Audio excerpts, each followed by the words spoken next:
ಇತ್ತೀಚಿನ ವರ್ಷಗಳಲ್ಲಿ ಕರ್ನಾಟಕ ರಾಜ್ಯಕ್ಕೆ ತೆರಿಗೆ ವಿಚಾರದಲ್ಲಿ ಬಹಳ ದೊಡ್ಡ ಮೋಸ ನಡೀತಾ ಇದೆ. 1,78,193 ಕೋಟಿ ರೂಪಾಯಿಗಳು ಬಿಡುಗಡೆ ಆಗಿದೆ. ಅದರಲ್ಲಿ ನಮ್ಮ ಕರ್ನಾಟಕಕ್ಕೆ ಬಂದಿರುವಂತದ್ದು 6,495 ಕೋಟಿ ರೂಪಾಯಿಗಳು ಮಾತ್ರ. 14ನೇ ಹಣಕಾಸು ಆಯೋಗ ಇದ್ದಾಗ ನಮ್ಗೆ 4.7% ತೆರಿಗೆ ದುಡ್ಡು ನಮ್ಗೆ ರಿಟರ್ನ್ ಬರ್ತಾ ಇತ್ತು.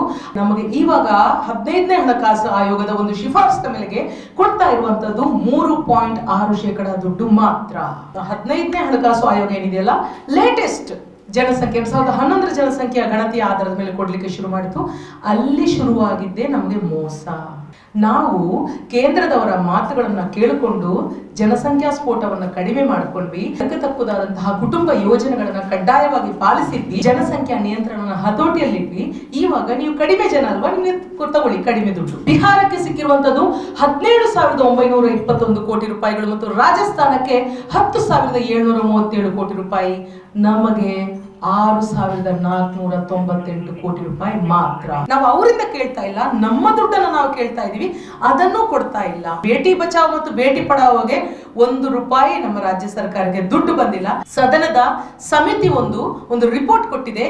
ಬೇಟಿ ಬಚಾವ್ ಬೇಟಿ ಪಡಾವ್ ಯೋಜನೆ ಏನಿದೆಯಲ್ಲ, ಅದರ 85% ದುಡ್ಡನ್ನ ಅದರ ಜಾಹೀರಾತಿಗೆ ಖರ್ಚು ಮಾಡಲಾಗಿದೆ. ನಾವು ಇಲ್ಲಿ ಪತ್ರಿಕಾಗೋಷ್ಠಿಯನ್ನು ಕರೆದಿರುವಂತಹ ಒಂದು ಉದ್ದೇಶ, ಕರ್ನಾಟಕ ರಾಜ್ಯದಲ್ಲಿ ದೇಶದ ಒಂದು 5% ಜನಸಂಖ್ಯೆಯನ್ನ ಇರುವಂತಹ ಒಂದು ರಾಜ್ಯ, ದೇಶದ GDPಗೆ 8.4% ಒಂದು ಕೊಡುಗೆಯನ್ನು ನೀಡುವಂತಹ ಒಂದು ರಾಜ್ಯ, GSTಯಲ್ಲಿ ದಾಖಲೆಯ ಒಂದು ವರಮಾನ 13,000 ಕೋಟಿ ರೂಪಾಯಿಯನ್ನು ಗಳಿಸಿ GSTಯಲ್ಲಿ ಸತತವಾಗಿ 2ನೇ ಹೈಯೆಸ್ಟ್ GST ಕೊಡುಗೆಯನ್ನು ನೀಡ್ತಾ ಇರುವಂತಹ ರಾಜ್ಯಕ್ಕೆ ದುಡ್ಡಿನ ವಿಚಾರದಲ್ಲಿ, ಹಣಕಾಸಿನ ವಿಚಾರದಲ್ಲಿ ಬಹಳ ದೊಡ್ಡ ಮೋಸ ನಡೀತಾ ಇದೆ.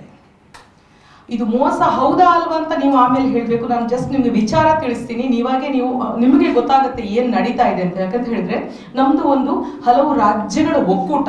ರಾಜ್ಯಗಳು ಕ್ಷೇಮವಾಗಿದ್ರೆ ಮಾತ್ರ ದೇಶ ಕ್ಷೇಮವಾಗಿರೋದು. ಯೂಶ್ವಲಿ ಹೇಗೆ ನಮ್ಮ ಒಂದು ನಾಡಗೀತೆಯಲ್ಲೇ ಇದೆ, ಜೈ ಭಾರತ ಜನನೀಯ ತನು ಜಾತೆ, ಜಯ ಹೇ ಕರ್ನಾಟಕ ಮಾತೆ.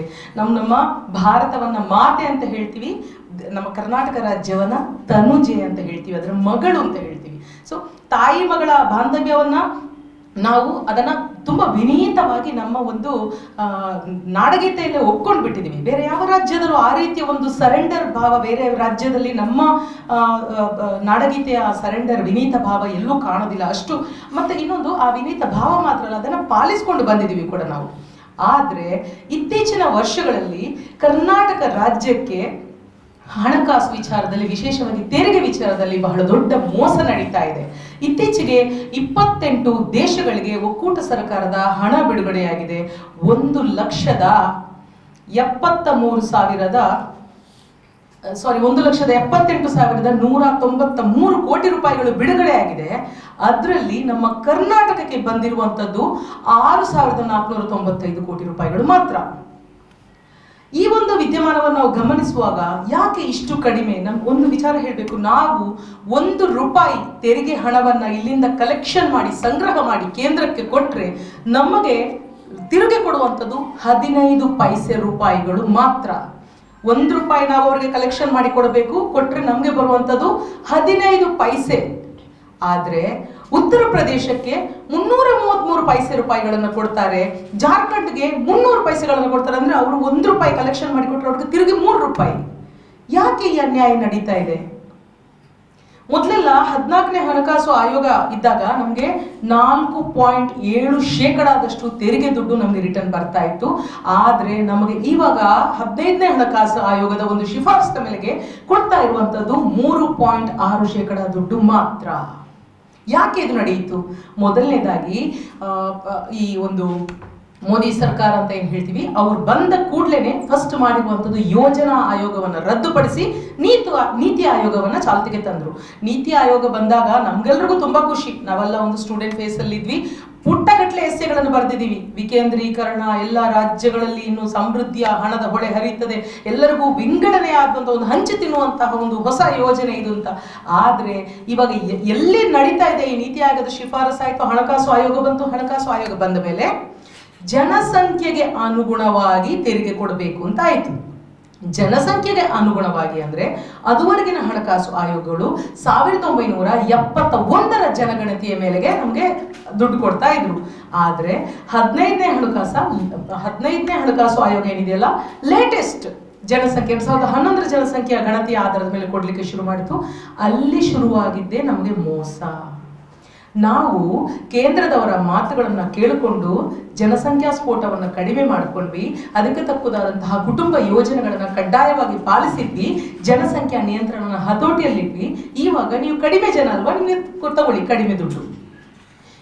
ಇದೇ ಕಡಿಮೆ ಜನರು ಸರಿಸುಮಾರು ಡಬಲ್ ದುಡ್ಡನ್ನು ನಾವು ಕೊಡಬೇಕಾಗುತ್ತೆ. 5% ಇದ್ರೆ ನಾವು GDPಗೆ 8.4%, 1.25 ಭಾಗ ಎಕ್ಸ್ಟ್ರಾ ಕೊಡ್ತಾ ಇದ್ವಿ. ಆದ್ರೆ ಜನಸಂಖ್ಯೆ ಕಡಿಮೆ ಇದೆ ಅನ್ನೋ ಕಾರಣವನ್ನ ಇಟ್ಟುಕೊಂಡು ನಮಗೆ ಈ ಮೋಸ ನಡೀತಾ ಇದೆ. ನಮಗೆ ಇದೇ ಹೇಳಿದ್ನಲ್ಲ 6,500 ಕೋಟಿ ರೂಪಾಯಿ ಸಿಗ್ತಾ ಇದೆ ಅಂತ. ಇದೇ ಹೊತ್ತಿನಲ್ಲಿ ಉತ್ತರ ಪ್ರದೇಶಕ್ಕೆ ಸಿಕ್ಕಿರುವಂತದ್ದು 31,962 ಕೋಟಿ ರೂಪಾಯಿಗಳು. ಹಾಗೇನೆ ಬಿಹಾರಕ್ಕೆ ಸಿಕ್ಕಿರುವಂತದ್ದು 17,921 ಕೋಟಿ ರೂಪಾಯಿಗಳು ಮತ್ತು ರಾಜಸ್ಥಾನಕ್ಕೆ 10,737 ಕೋಟಿ ರೂಪಾಯಿ. ನಮಗೆ 6,498 ಕೋಟಿ ರೂಪಾಯಿ ಮಾತ್ರ. ಇದರ ಜೊತೆಗೆ ಬರೇ ಈ ಒಂದು ತೆರಿಗೆಯ ಒಂದು ಡಿಡಕ್ಷನ್ ಕಡಿತ ಮಾತ್ರ ಅಲ್ಲ, ಇದರ ಜೊತೆಗೆ ನಮ್ಮ ಹಣಕಾಸು ಆಯೋಗದ ಒಂದು ವರದಿಯಲ್ಲಿ ಕರ್ನಾಟಕಕ್ಕೆ ನಷ್ಟ ಆಗತ್ತೆ. ಕರ್ನಾಟಕಕ್ಕೆ ನಷ್ಟ ಆಗೋ ಕಾರಣ ನಾವು ಅವ್ರಿಗೆ ಕಾಂಪನ್ಸೇಟ್ ಮಾಡಬೇಕಾಗತ್ತೆ. ಎಷ್ಟು ಅಂತ ಹೇಳಿದ್ರೆ 5,495 ಕೋಟಿ ರೂಪಾಯಿಗಳನ್ನ ನಾವು ಅವ್ರಿಗೆ ಕಾಂಪನ್ಸೇಟ್ ಮಾಡಬೇಕಾಗತ್ತೆ. ಅವ್ರಿಗೆ ಅನ್ಯಾಯ ಆಗತ್ತೆ. ಅದಕ್ಕೋಸ್ಕರ ಒಂದು ವಿಶೇಷ ಅನುದಾನ ಅಂತ ತೀರ್ಪು ಬಂದಿತ್ತು. 5,495 ಕೋಟಿಗಳನ್ನು ಇವ್ರಿಗೆ ನೀಡಬೇಕು ಅಂತ. ಆದ್ರೆ ನಿರ್ಮಲಾ ಸೀತಾರಾಮನ್ ಅವರು, ಆರ್ಥಿಕ ಸಚಿವರಾದ ನಿರ್ಮಲಾ ಸೀತಾರಾಮನ್ ಅವರು ಹೇಳ್ತಾರೆ, ಅದು ಮಧ್ಯಂತರ ವರದಿಯಲ್ಲಿ ಬಂದಿದ್ದು. ನೀವೆಲ್ಲರೂ ಕೇಳಿರ್ಬೋದಲ್ಲ ಈ ಒಂದು ಮಾತನ್ನ, 5,495 ಕೋಟಿ ಅದು ಮಧ್ಯಂತರ ವರದಿ ಅಂತೆ, ಅದು ಅಂತಿಮ ವರದಿ ಅಲ್ಲ ಅಂತೆ ಅಂತ ಪೇಪರ್ಗಳೆಲ್ಲ ಬಂದಿತ್ತು, ಟಿವಿಗೆಲ್ಲ ಬಂದಿತ್ತು. ನೀವು ಅಬ್ಸರ್ವ್ ಮಾಡಿರ್ಬೋದು ಅನ್ಕೋತೀನಿ. ನಿಮ್ಗೊಂದು ವಿಚಾರ ಹೇಳ್ಬೇಕು.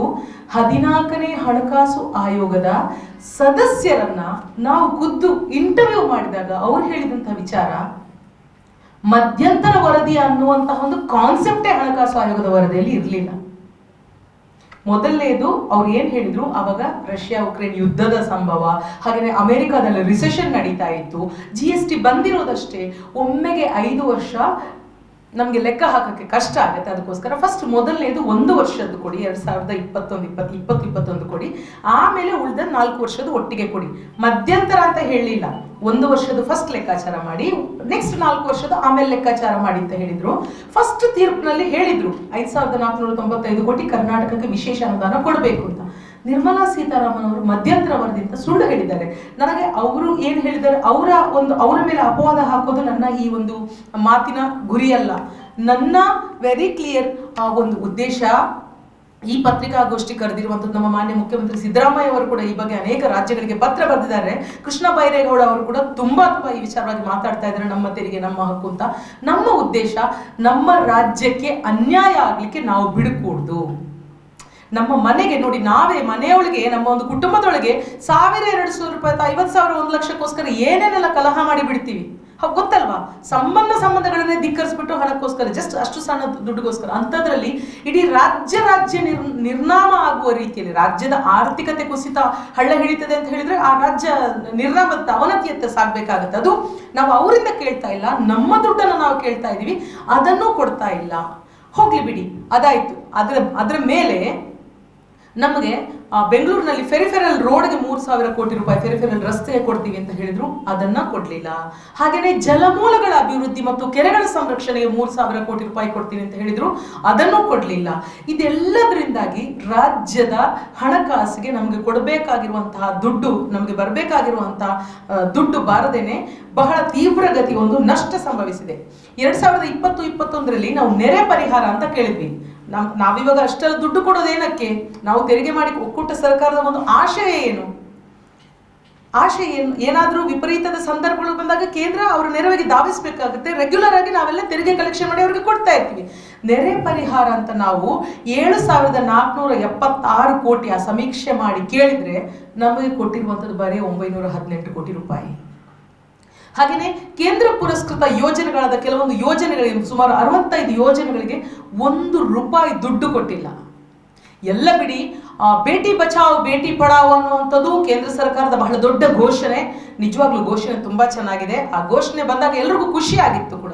ಆದ್ರೆ ಆ ಘೋಷಣೆಯ ಬಗ್ಗೆ, ಅದಕ್ಕೆ ಬೇಟಿ ಬಚಾವ್ ಮತ್ತು ಬೇಟಿ ಪಡಾವ್ಗೆ 1 ರೂಪಾಯಿ ನಮ್ಮ ರಾಜ್ಯ ಸರ್ಕಾರಕ್ಕೆ ದುಡ್ಡು ಬಂದಿಲ್ಲ. ಅದರ ಮೇಲೆ ಒಂದು ವಿವರ ಹೇಳಬೇಕು.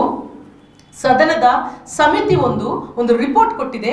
ಬೇಟಿ ಬಚಾವ್ ಬೇಟಿ ಪಡಾವ್ ಯೋಜನೆ ಏನಿದೆಯಲ್ಲ, ಅದರ 85% ದುಡ್ಡನ್ನ ಅದರ ಜಾಹೀರಾತಿಗೆ ಖರ್ಚು ಮಾಡಲಾಗಿದೆ.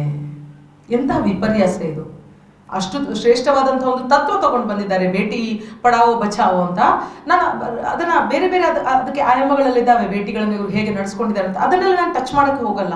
ನನಗೆ ಇರುವಂಥದ್ದು ಒಂದೇ, ನಮ್ಮ ರಾಜ್ಯ ಸರ್ಕಾರಕ್ಕೆ ಹಣಕಾಸಿನ ವಿಚಾರದಲ್ಲಿ ಏನು ಹಾನಿ ಆಗ್ತಾ ಇದೆ ಅದನ್ನ ಇನ್ನು ಮುಂದೆ ನಾವು ಯಾವ ಕಾರಣಕ್ಕೂ ಒಪ್ಪಕೂಡದು.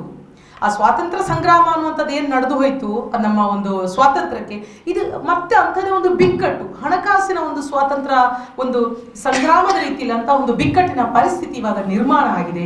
ಈ ಸಂದರ್ಭದಲ್ಲಿ ನಮಗೆ ಆಗ್ತಾ ಇರುವಂತಹ ಹಾನಿ ಮತ್ತು 15ನೇ ಹಣಕಾಸು ಆಯೋಗದ ಏನಿದೆ 3.6% ಕೊಡುವಂತಹ ಒಂದು ಲೆಕ್ಕಾಚಾರ, ಅದನ್ನು ಸರಿಪಡಿಸಿ ನಾವು ನಿಮ್ಮ ಒಂದು ನಿರ್ದೇಶನವನ್ನು ಪಾಲಿಸಿದಕ್ಕೆ ನಮಗೆ ಅನ್ಯಾಯ ಮಾಡ್ತಾ ಇದ್ದೀರಿ ಅನ್ನುವಂಥ ಒಂದು ವಿಚಾರದ ಮೇಲೆ ನಮ್ಮ ಇವಾಗ ಎಷ್ಟು 19 ಮಂದಿ ಎಂಪಿಗಳಿದ್ದಾರಲ್ವಾ ಬಿಜೆಪಿ JDS ಇಂದ, 5 ಮಂದಿ ಅದರಲ್ಲಿ ಮಂತ್ರಿಗಳು ಕೂಡ ಆಗಿದ್ದಾರೆ. ಇವರೆಲ್ಲರೂ ಸೇರಿಬಿಟ್ಟು ರಾಜ್ಯಕ್ಕೆ ಆಗ್ತಾ ಇರುವಂತಹ ಅನ್ಯಾಯದ ಬಗ್ಗೆ ಧ್ವನಿ ಎತ್ತಬೇಕು. ಇದು ಬರೀ ಕಾಂಗ್ರೆಸ್ನವರ ಸಮಸ್ಯೆ ಅಲ್ಲ ಅಥವಾ ಇನ್ಯಾರದೇ ಸಮಸ್ಯೆ ಅಲ್ಲ, ಇದು ಕರ್ನಾಟಕದ ಪ್ರತಿಯೊಬ್ಬ ಕನ್ನಡಿಗನ ಪ್ರತಿಯೊಬ್ಬ ಪ್ರಜೆಯ ಒಂದು ಸಂಕಷ್ಟದ ಸಮಯ ಇದು. ಯಾಕಂದ್ರೆ ಅಷ್ಟು ದುಡ್ಡು, ಸುಮಾರು 75,000 ಕೋಟಿಗಳಷ್ಟು ರೂಪಾಯಿ ದುಡ್ಡಿದ್ರೆ ಎಷ್ಟೆಲ್ಲ ಅಭಿವೃದ್ಧಿ ಕೆಲಸಗಳನ್ನ ಮಾಡಬಹುದು.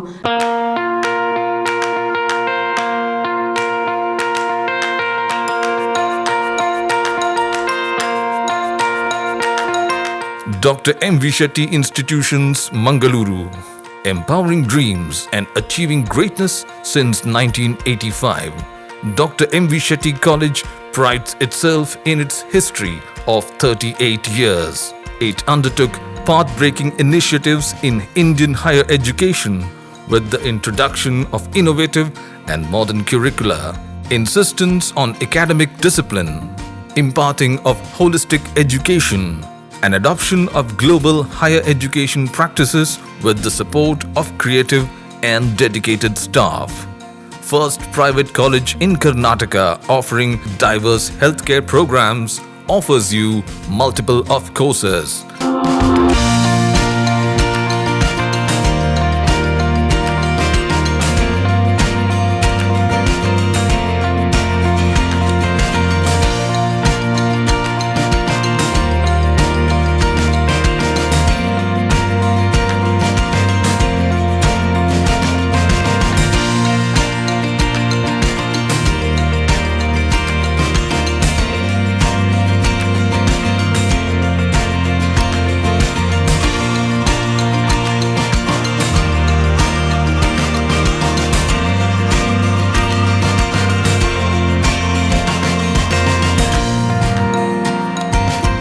Dr. M.V. Shetty Institutions is a nurturing ground for an individual's holistic development to make effective contribution to the society in a dynamic environment.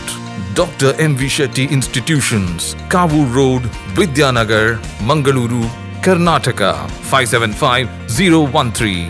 Contact 0824 248 1048, 0824 248 1096.